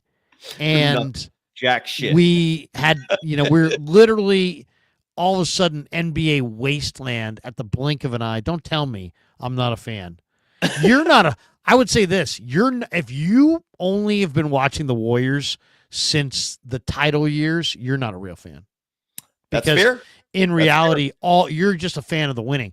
Are you going to be there when they're really bad? Are you going to be there for that? Because I was there for that. Exactly, dude. Like we were there for all of it, man. It's brutal. And don't talk down to me. I saw Bobby Sura. Bobby Sura. I high-fived a guy one time about Anthony Randolph. I literally was like, "Hey, Anthony Randolph." Dude, that guy high five. For a brief moment, there was some promise there with Anthony Randolph, but in a foggy day in San Francisco, I walked down the street in August, excited about the future of Marco Bellinelli. So don't tell me I'm not a fan. Michael Petrus. Oh, wait, it was his name- Speedy Claxton. I interviewed Speedy Claxton one day as he was burning eggs. He's like, bro, I just burnt some eggs. I'm like, hey, it's KNBR. We got live burned eggs. But Speedy, thanks for joining us. Like, man, I just burned some eggs. I interviewed Gilbert Arenas after I interviewed Gilbert Arenas in his hotel room as he told me he was playing video games and eating Rocky Road ice cream after a game. Oh, there are some great names being dropped. Todd Fuller. Here's my Todd Fuller edict. If a guy plays 4 years in the ACC and you've never heard of him, don't draft him. That was Todd Fuller. He played 4 years in the ACC, and I'd never heard of the guy. And the Warriors picked him in front of Kobe Bryant. Cringe, man. That is still the ultimate. Who needs Kobe when you can have Fuller? Oh my God. June Adolfo became a fan of the Run TMC days. Props to you. Coffee bringing up John Starks. John Starks was little known fact. John Starks was a Warrior twice. When was the first time? Or the second Nelly time? discovered Starks. Go look at Starks' card. John Starks was a Warrior. And what they traded him? So that right there, John Starks, the fact that I know that John Starks had 2 Warrior stints proves I'm a bigger Warrior. Was he drafted and then traded? Is that there it is. 88, 89, he was a Warrior. He came up he was first a Warrior. Did he play undrafted, signed with the Warriors in September of 88. He was a Warrior before he ever went to the Knicks. He went to the Knicks in the 90s. Then he came back to the Warriors in 99, 2000. He was an original Warrior, John Starks. And he did have some good days in New York, but just damn not good. Are you kidding me? John Starks had an awesome jam over who was it? Was it the Bulls? It was the Bulls. Who was that he did that slam over? Or was it the Rockets? I can't remember now. Was it Bill Wennington? Might have been. It was definitely an iconic moment for sure. Yeti bringing up Earl Boykins. Here we go. Starks executed the famous play that became simply known as the dunk in Game 2 of the '93 Eastern Conference Finals against the Bulls. He was in the court's right corner, closely guarded by B.J. Armstrong. Ewing came to set a screen for Starks, who faked to the left as if to exploit the screen, then drove along the baseline and with his left hand dunked it over Horace Grant as Jordan came over to help. There you go. Horace Grant, who is Jeremy Grant's uncle. Horace Grant's twin brother, Harvey Grant, is Jeremy's dad. The great Horace Grant, who then went on and Horace played at Clemson. Harvey played at Oklahoma. There you go. Yeah, and Horace left. I got Chicago meaningless data I can share with you all night long. I got all. I'm here all night long with meaningless data. Thank you. By the way, Job Drop, who's joining us for the Krueg show. I don't know if you're familiar with him. Bringing up the extreme scene. Yeah, that is me. That's a good extreme there, scene. Man. Oh, now we're going back. Gary, now we're going back. You called in once or twice. I remember the extreme scene. It was always awesome. Saturday nights on KNBR. Man, that was a good time. I guess I could share. I could not tonight, but I'll share some stories someday about. Yeah, we had strippers in studio. Boozing every Saturday. Yeah, what we did in the KNBR studio was blatantly breaking all sorts of rules, but they had no cameras back then, so we got away with stuff. Do you want to go through the scoreboard, Larry? What are you thinking? Yeah, we can do it. You up for it? All right. Let's see what's going on in the association. I don't know, by the way, who is Paul McKeskey? Do you know, Larry? Paul McKeskey? Yeah. I don't know. Former Warrior big man. What era? That name is not. He played with Tolbert. He was a 7-footer. Oh. Not a. I mean, I don't consider myself an attractive man, but McKeskey. I mean, I almost feel like we got to show a picture of McKeskey. Face for radio. Is that? Well, no. This guy had like a weak chin and he was a 7. He was like. I mean, you just got to take a look at this guy. Well, I'm going to look him up right now. You got to look him up. You got to images. Of you got it. I see what you're saying. Here, I'll share my screen right so people can understand what this is. I got to see that. Hold on. I'm just going to share the screen of the Google search page. Okay. So we can pick any one of these photos. Let's start here. Truly great athlete. How about this one with the Bucks? Show this one with the Bucks down here on the left. All right. Okay. The Bucks one. Hang on. This one right here. Yeah. That shows the awkwardness. What the hell is this, dude? I do not remember this guy in the Warriors at all. This guy was playing for the Warriors? Yes. You kidding me? He was a major player. If you don't know McKeskey, you don't know Warrior ball. That dude looks like he belongs in a working in a factory that makes beer. Like it's a world-class athlete you're looking at right there. Oh my god. That guy looks like he played for the Flint Tropics. Oh my god. I feel like we're watching a scene from Semi-Pro. Look at that guy with the boiler. This guy played for the Warriors. Played for the Warriors. I feel like that's the evidence you need if you're a LeBron fan trying to make the argument that he's the GOAT over Jordan. This is the picture you pull up for the players that Jordan played against. That's so bad. No. God. He's got a gut. Like you could tell he's got like love handles. Like that's crazy, man. Yes, MJ, dad bod. Absolutely. Let's see if we can find a nickname on Mokeski. Guy, he had to have a nickname. You know they called him Big. They probably called him Big Mo or something. Let's see. Usually basketball reference. God. Yes.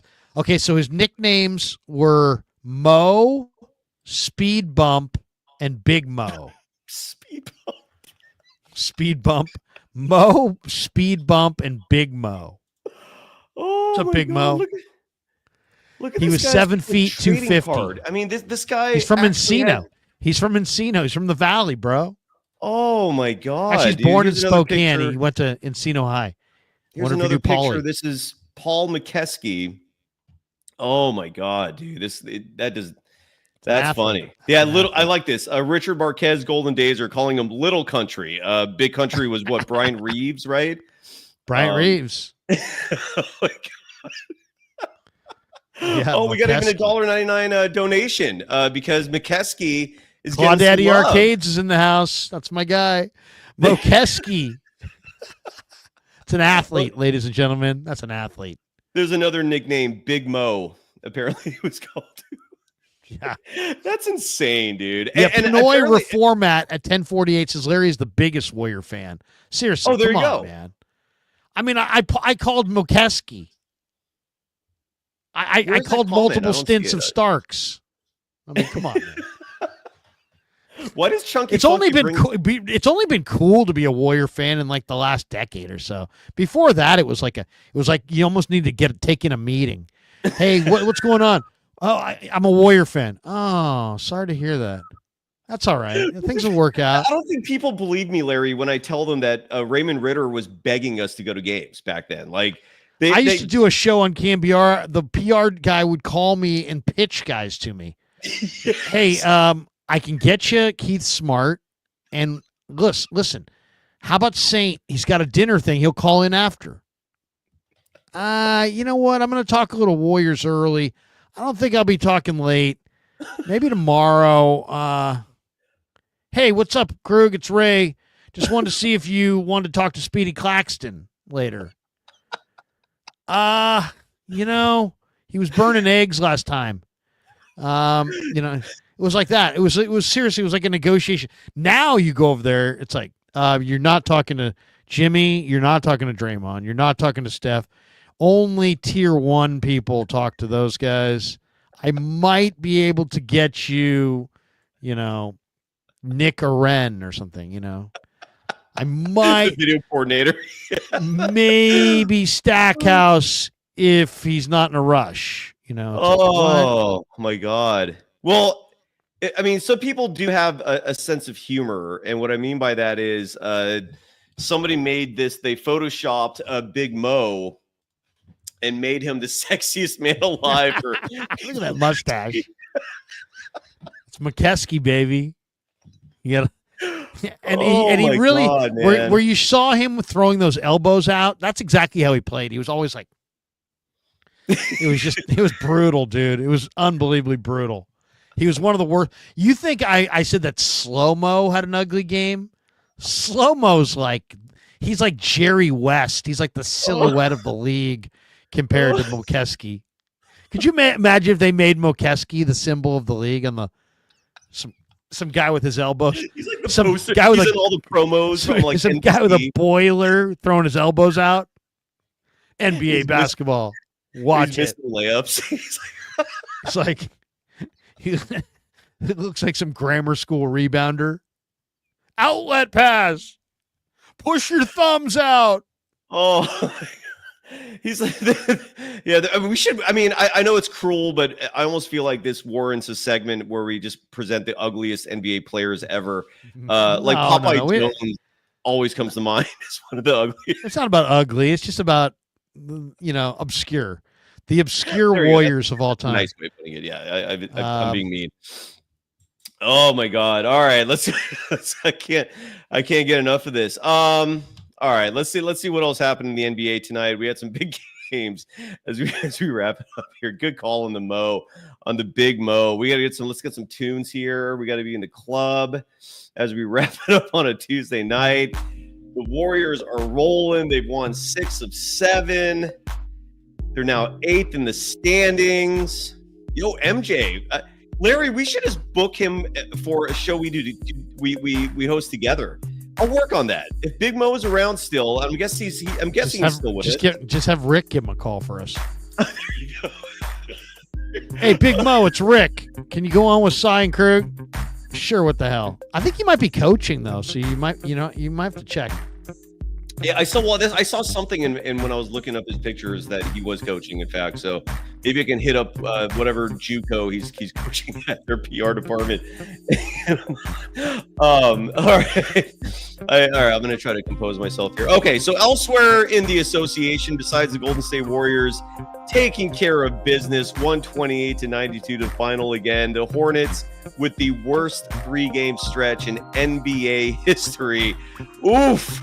Elsewhere around the association, Larry, what were your thoughts when Victor Wembanyama, the news broke that he was out for the year with the blood clot, I believe in his shoulder, a weird location for that. But I bring that up because the Pelicans beat the Spurs tonight, 109-103 in a game that no one cared about. New Orleans improving to 15-43. The Spurs dropping to 24-32. Chris Paul, the ageless wonder, 12 points, 10 assists. Trey Murphy, the third, 24 points for the Pelicans. What were another guy that I Victor? loved in the draft, Trey Murphy. I love Trey Murphy. Loved him at Virginia. Huge 3-point shooter. Tonight he only made 3 of 10, but he still wound up with 24. Trey Murphy, I don't know. I understand why people didn't like him coming out, because he was athletic and he's a great shooter with incredible form, and he's like a legit 6'9". Yeah. I never understood why he played. It wasn't like he played for some podunk state. He played in the ACC for the Virginia Cavaliers, and people missed him. That's shocking. At least one of the reasons, Larry, is that draft was so deep. It will go down in the history books as one of the deepest drafts ever, and you're starting to see players from that draft emerge. Like Cade Cunningham, his Pistons have now won 7 in a row. Evan Mobley of the Cavaliers, a pivotal player for one of the best teams in the league. Kuminga emerging, Moses Moody emerging. A lot of the players from that year's draft, Jalen Green, another one, Jalen Suggs of the Magic. For whatever reason, we're seeing the emergence of these players this season in year 4. Although interestingly enough, players like Alperen Şengün, Trey Murphy the third? Those are players you advocated for, and they actually started playing good basketball before all the rest of them. But that was a deep draft, man, and I think that's at least part of the reason why he fell down. Chris Duarte, side note, I know you mentioned that Joe Lacob really wanted him for the draft position that ended up going to Moses Moody. I think Duarte is just an unrestricted free agent right now. I think he's just kind of hanging around. It surprises me a little bit that the Warriors did not pursue him, but anyways, I digress. What did you think about Wembanyama though being out for the year? Do you feel like that? Was there a reaction? Maybe there's nothing to say to that, but I was just curious. Well, I mean, obviously it's unfortunate for them. I mean, I'm not a big Spurs fan, but it's unfortunate for them. I like the mix they've got there. They're going with some quality veterans. They're going with some high character guys. And it's too bad, but that guy needs upper body development for sure. He's really weak in the upper body, and he just needs more strength. But we wish him well because it seems like a great kid. Do you want to hear from Jimmy Butler real fast? Sure. This is courtesy of Sam Gordon of the San Francisco Chronicle, one of the primary beat reporters covering the team. Great to see Sam the other night at Chase. He will be back on the show soon. Let me turn actually the volume down here on the show because this audio was taken on his cell phone. So folks, whatever device, TV you're watching this program on, turn the volume up, please, so you can hear Jimmy Butler talking about 7 games in with the Golden State Warriors. What kind of habits do you feel like you guys have been building in the last 7 games since you've been here? Winning wins, which is all that matters.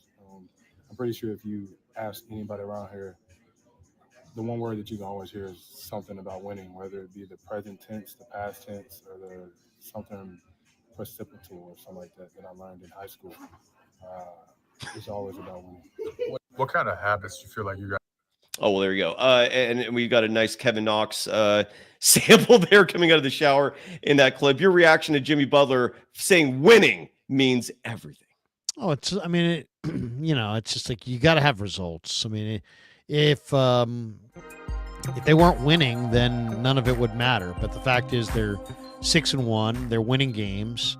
They're winning games in a lot of different fashions. But, I mean, they're doing it. He's getting to the line. And they're playing their best ball. And it's not just what he's contributing, it's his impact on the group. It's so huge. Larry, I picture 2020, I picture 2023 and those incredible runs that the Miami Heat pulled off to get to the NBA Finals. In both cases, they were not expected to make these deep runs, and they rode the back of Jimmy Butler. Now, I feel like this Warriors team is way better than what Butler had in Miami. He doesn't have to be the primary top dog to carry the Warriors this postseason. He has help. He's already developing chemistry with Draymond Green. Him and Stephen Curry are not even there yet in terms of having this symbiotic relationship on the basketball court. So which just means that there's going to be improvement there. There's going to be improvement across the board. What do you envision happening in the postseason? Do you see that Jimmy Butler version that we saw in 2023 and 20 taken over again? Should we temper expectations? What are your thoughts on Jimmy Butler in the postseason this year, if and when that happens? Well, I mean, I think he's going to elevate his game. I mean, I think that he's a proven postseason guy, and he elevates. So I would expect him to elevate. I don't think he's going to do anything dramatically different, though. He plays under control. He's a two-way player. He makes he's very consistent. He's a very consistent player who plays under control. But he does elevate, and he will take games over down the stretch and take over the ball a little bit more. And we'll see what that looks like when it happens, but he hasn't really done that here. Rick Barry and I did an episode back in 2021, and we called it the Price of Admission episode. And Larry, you and I can do this one day too, where we basically just ranked every NBA player in terms of watchability, in terms of the entertainment factor. And Jimmy Butler, for me, I think was number one. I just, his style of play is awesome. He reminds me a lot of Kobe, of Jordan, just these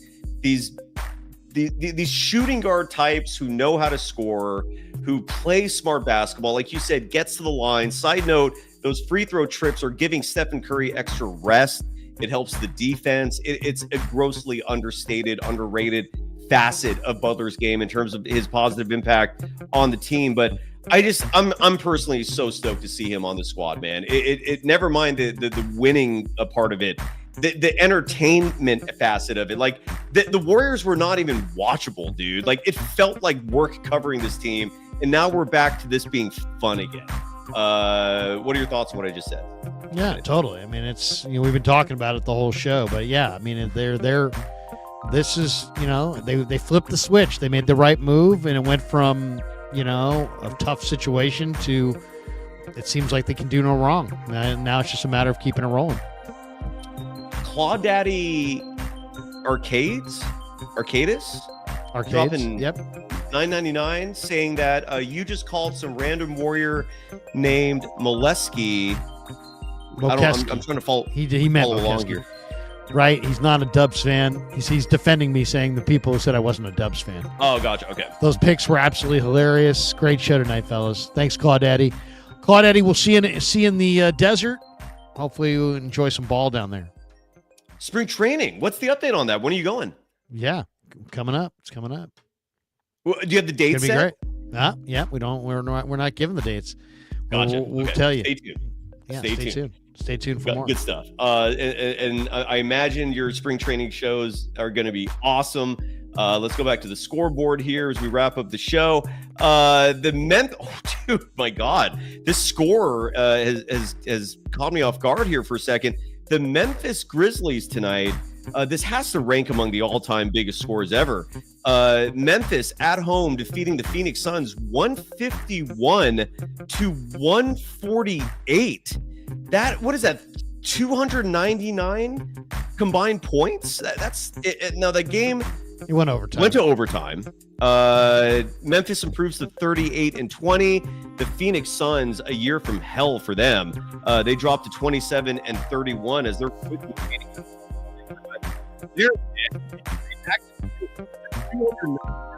game. I'm going to guess the over hit. Your reaction to that? Yeah. That's crazy. Big night for Bol. He had a nice game. Bol with 23 and 8. Beautiful. Do you laugh when Shaquille O'Neal makes the Bol Victor Wembanyama comps? Like for whatever reason, like he's. I like Bol. I think Bol's a real talent. I like him too. But Shaquille O'Neal, I don't know if it's like one of his shticks where he doesn't like other bigs in the game who are slowly encroaching on his greatness territory. Are the Memphis Grizzlies a threat to you when it comes to the Golden State Warriors? Because they're second in the West. The Warriors have beaten them this season. What's your take on the Grizzlies as an opponent of the Golden State Warriors? I mean, they've got a lot. They got a lot of talent. I mean, this is a good team. They're well coached. Jaren Jackson's a beast. Zach Edey is a good player. Mm-hmm. Ja Morant is a star. I mean, Desmond Bane, if he's hitting, is really dangerous. Brandon Clark is really big and athletic. Santi Aldama can shoot the 3 ball. He had 17, 6, and 5 tonight. They got some guys who can shoot. It's an interesting team for sure. I like Scottie Pippen Jr. He's a good player. I mean, I think it's an underrated team. I like Memphis. Yeah, 22-6 at home. Is having a good rookie campaign. The Warriors and the Grizzlies have played each other 3 times this season. The one loss for the Warriors was that 51-point debacle in Memphis, but they won the other 2 meetings. And again, this is where I look at the standings. And outside of the Nuggets and the Lakers, and even LA, as weird as this may sound, they don't seem as imposing to me against the Warriors since the trade as they did before, because that front line, especially Anthony Davis, was a problem for Golden State. But Luka does not, at least to me, bring the same fear. Memphis is another team that a lot of people talk about in terms of obstacles the Warriors have to overcome if they make a playoff run. To me, that's not a concern. I don't know if you feel differently. Like, are the Grizzlies a legitimate worry for the Golden State Warriors from your perspective? Yeah. Yes. Okay. It's a good team. I mean, it's a good team. It's a deep team. I mean, it really depends who's healthy come playoff time. But yeah, they concern me. I mean, they make you defend at the rim, and then they make you defend the 3-point line. Yeah. And I think they're good. I think they're a rugged team. Morant is a star. He can take games over. Bane is a kind of a hot and cold shooter, but when he's hot, he had 25 tonight. Yeah. So I mean, when he's hot and those shots are falling, he's a good player. Jaren Jackson's a monster. Jaren Jackson is a star. I love Jaren Jackson. He's been terrific. He's incredible. And Santi Aldama, who I know you like, he was actually another player in that 2021 draft that was just so damn deep. But with all that said, I don't fear him. That's just me. I don't know. The Houston Rockets defeated the Milwaukee Bucks tonight, 100-97. This was in Houston. The Rockets improved to 36-22. Milwaukee drops to 32-25. Giannis Antetokounmpo, 27 points, 10 rebounds, 6 assists. Alperen Şengün, an all-star this year, 23 points, 11 rebounds, and 3 couple locks. A few more games. Cleveland. Houston's got talent. I really like Jabari Smith. I mean, talk about a talented guy coming off the bench. I mean, my God, he had 13 points and 8 rebounds off the bench. He's, a 6'10" guy who can shoot the ball. I really like Jabari a lot. The Rockets, to me, have the same issue that the Cleveland Cavaliers have, from my perspective, which is if the game's on the line, who are you putting the ball? Whose hands are you putting the ball into? And the Cavaliers have an issue. Like if Darius Garland is that guy, they concern me, but I don't know if he is. Donovan Mitchell has already proven to me he's not that guy. So that's a huge reason why I look at Cleveland and I don't see them as this like A-level threat. Like they're a threat, they're damn good clearly, but I don't see them as this A-level threat that just, is this impossible team to beat. Like the Celtics scare me a lot more than Cleveland. And I see Houston in the same vein where games coming down the line, who is taking that shot? Is it Jalen Green? Is it Fred VanVleet? Because I don't think Amin Thompson is quite there yet. I don't know if Şengün is maybe that guy. Like, do you see what I'm saying about the Rockets? Like who's ball? I mean, you got a lot of young guys. It's time. Yeah. It's some of these guys will graduate and they'll emerge. I'm not worried. Yeah. I mean, these are some of the NBA's best young players. I'm not worried. The Warriors are traveling. They're going to start a 5-game road trip. The first game in that series will be the Orlando Magic, who got their asses kicked tonight at home to the Cleveland Cavaliers. Final score 122-82, a 40-point loss for Orlando. They dropped to 29-31. Cleveland improves to 48-10. Evan Mobley, 17 points, 8 rebounds in the win. Paolo Banchero, a player the Warriors are going to have to deal with, and he is damn good at 26 points in the loss. What is your prognosis? What do you see happening in Orlando Thursday night, Larry? Ty Jerome, by the way, had 20 in that game. I mean, Orlando, Orlando's got a lot of good young players, but they don't necessarily win anything. Banchero, Wagner, I mean, they're terrific. But this team, the Warriors should handle them easily. They put them away. I don't know what that spread's going to be, but I'll be betting Golden State most likely in that game. They just don't, Orlando's just not, they just don't. They're young. It's a young team. Injury. They got drubbed tonight. They're better than they played tonight, but they're a young team. Yeah, they've been dealing with a lot of injuries. You're right. They're very young.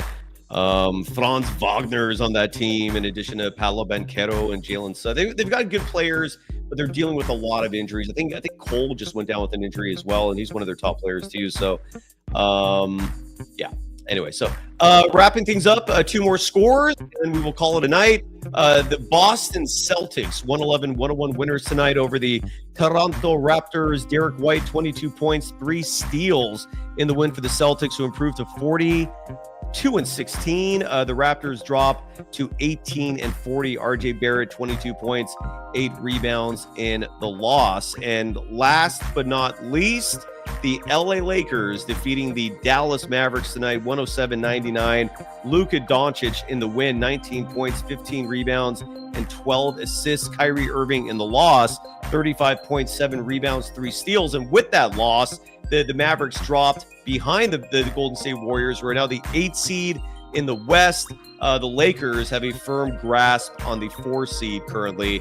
That's your scoreboard, and I think that's our show. Anything else? Are we good? What do you think? Yeah, I was just going to say Kyrie Irving is, playing his ass off, but I mean, he's playing incredibly well. But Dallas, the people who run the Dallas franchise are fools, and they've now they're taking people and they're not allowing them into the arena if they show up wearing a Luka jersey. That's true. I mean, why? Yeah. Well, why would I ever buy another Mavericks jersey of anybody if you're gonna act like some crazy, weirdo dictator and not allow me to wear the jersey? So I only can wear the jersey as long as you guys don't make idiotic trades. And if you make idiotic trades, it's like, who do you think these people are going to buy jerseys of? They bought jerseys of Luka. That's part of the reason that you shouldn't have made that trade. But it's like Dallas, I mean, I don't know what their plan is there, but it took me 1 second to say that's one of the worst trades I've ever seen. Yeah. And without even thinking, right? I mean, seriously, 1 second. It was like, what? Yeah. That was horrendous. They deserve everything they get. This is why, some GMs just at the trade deadline just sit there and, don't ever make a trade because they're always dreaming of some idiot executive or owner making that trade. And so it's like people are dreaming the Luka trade. Somebody will just give me their great player for nothing because they're stupid. And sure enough, it happened. But I really believe the league had something to do with that too, because, come on. All of a sudden, you're trading your super awesome player to the Lakers in a year where the NBA ratings are in the toilet and the league is hemorrhaging. It's like something. If I'll predict this, the Dallas Mavericks will win the NBA draft lottery or be a team that moves into the top 3. I guarantee you, in the next year or two, guarantee it. Payback. No, I have no pushback there. All I can say is I'm not a big conspiracy person, but the league's hemorrhaging money, man. Nobody's watching the NBA. I know you're into it and everybody's into it on this show, but the reality is the ratings are horrible. Nobody's watching. All-Star Weekend was the biggest bomb of all time. Mac McClung had to save your All-Star Weekend. It's an absolute. The league they've driven it. Silver, LeBron, they've driven this thing into the ground. And now, I love it. You love it. We're going to talk about it, but the masses have checked out. So I don't put it past the NBA to do something to try to save their dying business. No, I don't. Of all the professional sports, the NBA is by far the closest to a WWE level script of having the league, becoming puppet masters and orchestrating things that make the league more interesting. You're absolutely Patrick right. Ewing's a Knick. Patrick Ewing? What? The Knicks had the lowest chance of winning the lottery. Patrick Ewing is going to play at Madison Square Garden. A lot of stuff happens like that. Thank you. Now, when it comes to the Mavericks, do you think the only thing that makes sense about the Mavericks move is that they want to go to Vegas? They want to move the franchise to Vegas. And I feel like the easiest way to do that is to trade away a superstar that the fan base loves and disenfranchise that entire region. Congratulations, success. Like, that's the only thing that makes sense. That's Major League the movie in real life. Yes. And even the owners like her. Like it's same. Great call on that. I think you nailed it to the team. Yeah, a lot of, as the kids like to say, sus. It's very sussy. You're right. All right, I think we're good. Are we done? Yeah, we're done. All right. Well, have a good night, everybody. Thanks. Yeah. Thank you, everyone. And Larry, what do you have coming up? Sleep. I'm going to go to bed. All right. Goodbye, everybody. Damon Bruce will be back tomorrow morning. I start to, I close my eyes. It's time for bed. Good night, everybody. It's amazing. Like 5-6 hours from now, I'll wake up and, we'll call it it'll be. And it's all over again. Yeah, it's all over again. Larry, love you, brother. Thank you. Thank you to everyone in the audience, as always. Go Dubs. Bye.